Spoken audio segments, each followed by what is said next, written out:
தமிழக சட்டசபையில் தாவேக அமைச்சர் பேசிய அந்த உச்சரித்த அந்த கெட்ட வார்த்தை உடனே திமுக தரப்பில் ஏற்பட்ட கொந்தளிப்பு. குறிப்பாக முன்னாள் அமைச்சர் KKSSR எழுந்து அந்த வார்த்தையை உபயோகிக்கவே கூடாது என்பது போன்ற ஒரு பேச்சு. இதனைத் தொடர்ந்து முதல்வர் விஜய் அவர்கள் எழுந்து தன்னுடைய அமைச்சர் பேசிய அந்த பேச்சிற்காக தன்னுடைய சாரியை தெரிவிச்சிருக்காரு. அப்படி என்னங்க அந்த கெட்ட வார்த்தையை அந்த தாவேக அமைச்சர் பேசிட்டாரு?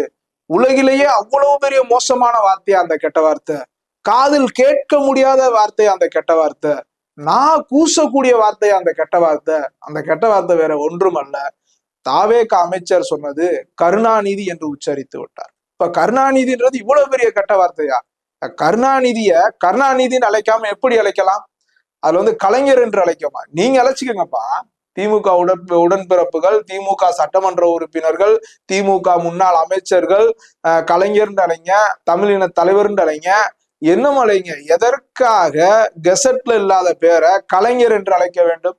அது மட்டுமல்லாமல் எம்ஜிஆர் காலத்திலேயே கருணாநிதி என்று அழைப்பதற்கு அங்க அதிமுக சட்டமன்ற உறுப்பினர்களை எம்ஜிஆர் அவர்கள் எச்சரித்ததாகவும் அதன் பின்பு கலைஞர் என்று கூப்பிட்டதாகவும் ஒரு கதையை சொல்லுகிறார்கள். சோ ஓகே, அப்படியே இருக்கட்டும்.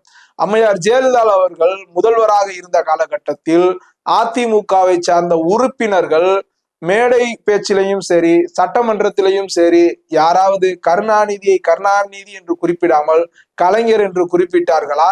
அப்படி குறிப்பிட்டிருந்தால் அதிமுகவினர் பதவி இருந்திருக்குமா? ஏன் அம்மையார் ஜெயலலிதா அவர்களே சட்டசபையிலே திரு கருணாநிதி என்றுதான் மூச்சுக்கு 300 தடவை உச்சரிப்பார். அது சட்டசபையில திரு கருணாநிதி, வெளிய மேடையில வெறும் கருணாநிதினு தான் உச்சரிப்பார். இன்னைக்கு இந்த திமுக உடன்பிறப்புகள் தாவேக அமைச்சர்கள் தாவேக அமைச்சர் கருணாநிதி என்று உச்சரித்தவனை கூச்சலிடுகிறாரே KKSSR அவர்கள் போன்ற மூத்த தலைவர்கள்.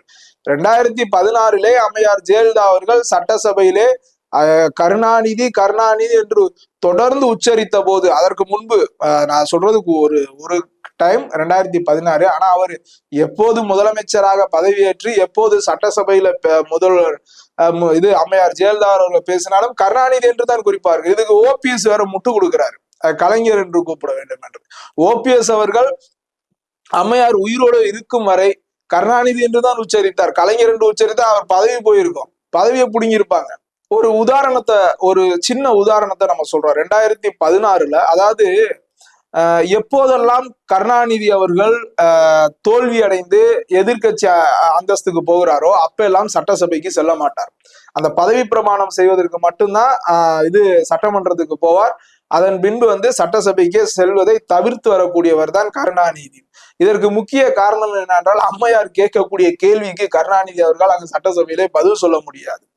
ஆனால் என்ன செய்வார்னா, சட்டசபையில நடக்கும் நிகழ்வுகளுக்கும் இந்த அதிமுக அம்மையார் தலைமையிலான அதிமுக அரசு குறித்தும் அறிக்கை மூலமாக பதில் சொல்லி கொண்டிருப்பார்.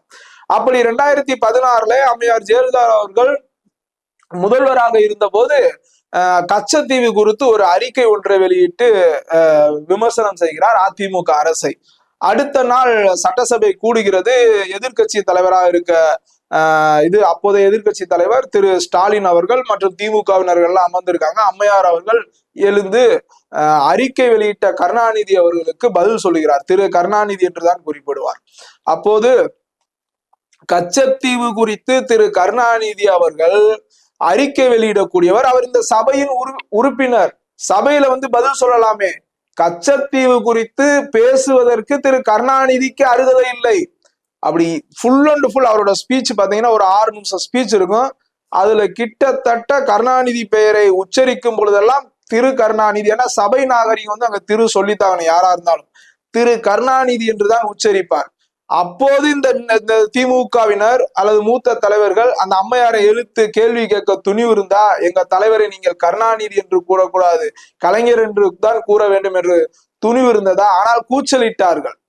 அப்போது எங்களுடைய எதிர்கட்சி தலைவர் பதில் சொல்வார் அப்படின்னு ஒரு கூச்சலிடும் போது அம்மையார் ஜெயலலிதா அவர்கள் இந்த திமுகவினரை பார்த்து கேட்ட கேள்வி, உங்களுடைய தலைவர் கருணாநிதியா அல்லது இங்க எதிர்கட்சியாக அமர்ந்திருக்கக்கூடியவரா? கருணாநிதி அறிக்கை வெளியிட்டவர், அவரது சபையின் உறுப்பினர், தைரியம் இருந்தால் வந்து சபையில் வந்து பதில் சொல்லுங்கன்னு அன்னைக்கே சவால் விட்டார் கருணாநிதி அவர்கள் உயிரோடு இருக்கும் பொழுது.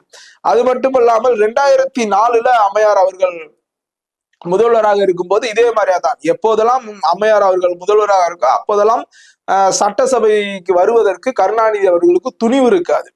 அப்ப குடியரசுத் தலைவர்கள் பற்றி விமர்சனம் செய்கிறார் கருணாநிதி, அதாவது வெளியே இருந்து அறிக்கை விடுகிறார். அப்ப சட்டசபையில அம்மையார் அவர்கள் பேசுகிறார், இந்த சபையின் உறுப்பினரான கருணாநிதி சபைக்கு வந்து தன்னுடைய கருத்தை பதிவு செய்வதை விட்டுவிட்டு குடியரசுத் தலைவரை விமர்சனம் செய்வதற்கு எந்த தகுதியும் இல்லை அப்படின்னு 2004 பதிவு செய்கிறார். இப்படி தொடர்ந்து அம்மா அவர்கள் முதல்வராக இருக்கும் போது சட்டசபையில் அம்மையார் மட்டுமல்ல மற்ற அதிமுக அமைச்சர்களும் அதிமுக உறுப்பினர்களும் திரு கருணாநிதி என்றுதான் குறிப்பிட்டார்கள். அந்த வகையில் தற்பொழுது இது தாவேக அமைச்சர் கருணாநிதி என்று சொன்னது வேணால் தவறாக இருக்கலாம், ஆனால் சபை நாகரிகம் கருதி திரு கருணாநிதி என்று வேணால் குறிப்பிட்டிருக்கலாம். ஆனால் கலைஞர் என்று தான் உச்சரிக்க வேண்டும் என்பது இது வந்து ஏற்றுக்கொள்ள முடியாததுதான். அப்ப தாவேகா தரப்புல இருந்து திரு முதல்வர் விஜய் அவர்களை நீங்க தளபதி தான் சொல்லணும் அப்படின்னு சொன்னா திமுகவினர்களா ஏத்துக்கொள்வார்களா? அது மூத்த தலைவர் திரு செங்கோட்டையன் அவர்கள் இருக்காரு, இங்கிட்டு ஓபிஎஸ் அவர்கள் இருக்காரு. கடந்த முறை கருணாநிதி அவர்களை கருணாநிதி தானே நினைக்கணும். ஏங்க கருணாநிதினு அழைக்காம எப்படி கருணாநிதினு சொன்னா என்ன அது அவ்வளவு பெரிய கெட்ட வார்த்தையா? இல்ல கேக்குறேன், என்னங்க இவர் என்ன தேச பிதாவா? கருணாநிதி என்ன தேச பிதாவா? இல்ல கலைஞர்ன்றது என்ன இது ஜனாதிபதி இல்ல இது இது ஜனாதிபதி வாங்கின பெரிய அவார்டா அது? இல்ல பத்மபூஷன் பத்ம விபூஷன் இல்ல இது பாரத ரத்னா போன்ற விருதா இது இந்த கலைஞர்ன்றது?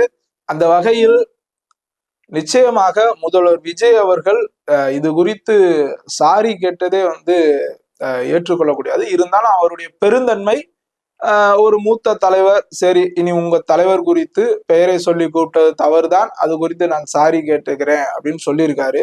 இருந்தாலும் இது வந்து ஒரு கட்டாயம் கிடையாது. கருணாநிதி என்பதை சபையில் வேணால் திரு கருணாநிதி என்று அழைக்கலாம், பொதுக்கூட்டங்களே கருணாநிதி என்றே அழைக்கலாம். இது ஒன்றும் பெரிய சட்டவிரோத செயல் இல்ல. கருணாநிதி என்பது ஆபாச சொல்லும் அல்ல. கருணாநிதி என்பது என்னமோ உலகிலேயே மிக மோசமான வார்த்தையும் அல்ல. அனைவரும் காது கொடுத்து கேட்கக்கூடிய பெயர் தான் கருணாநிதி, நாவில் உச்சரிக்கக்கூடிய பெயர் தான் கருணாநிதி. ஒரு மோசமான கெட்ட வார்த்தையாக இருந்தால் அது சபை நாகரிகம் கருதி அந்த வார்த்தையை தவிர்க்கலாம்.